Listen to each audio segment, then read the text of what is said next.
I've got the front end off. I've got it supported on the cribbing at the front. And I've got it supported on the cribbing on the back frame here.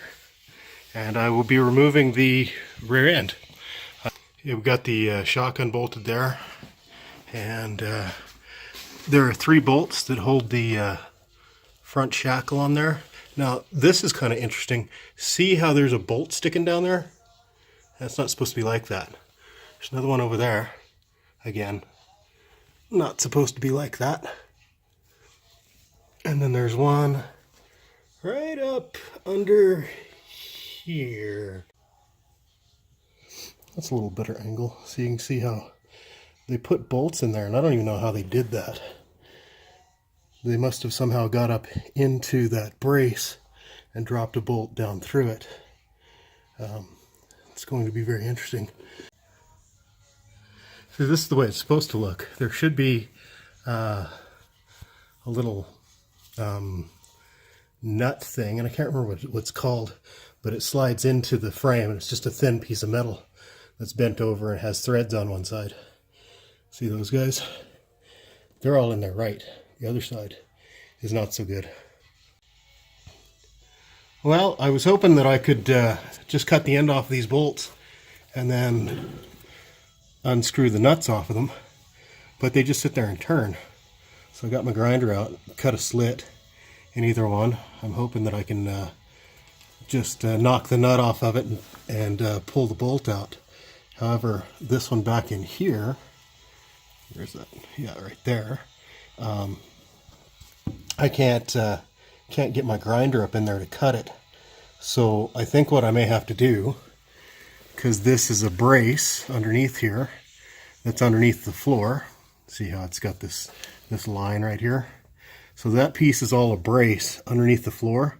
I may have to cut a hole in the floor to try and access the head of that bolt right there and get that little guy out. I believe the head of that bolt is underneath the floor right here. So I'm going to cut that part out and see if I can access the top of that bolt. Ta-da! A bolt head. Now let's see if we can twist that thing off. Well, that worked like a charm. I cut a hole in the floor here, got to the top side of the nut, put a big dirty breaker bar on one end and an impact on the other, and I was able to twist the bolt just completely in half, which is awesome. On the driver's side here, I cut the same square hole here. You can see this clip nut has actually got a nut on it.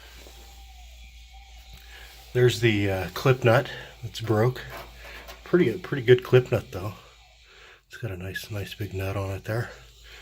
But yeah, I was able to hang on to this side and turn the other side. Bolt looks pretty good, but I just broke the clip nut because it was all rusty in there. On the bottom here, I had to go ahead and just use the grinder and cut those bolt heads completely off there. Now that spring hanger is loose, so now I can tackle the back bolts. I've got the bolts out of the other side, did that yesterday. But yeah, I'll have this rear end out of here in no time. And that, my friends, is how you remove a rear end. That baby's out of there now. I like it. Just an empty cavity full of rust where a rear end used to sit. Okay, now that I've got the rear end out of the car, I'm going to take the leaf springs and the shocks off of it so that I can store it over there and not take up quite as much room. The shocks are held on just by a simple bolt there, and then the leaf springs are on here with 4 bolts there. Shouldn't be too difficult. Should come apart pretty easy, and then I can put it away and start working on this thing.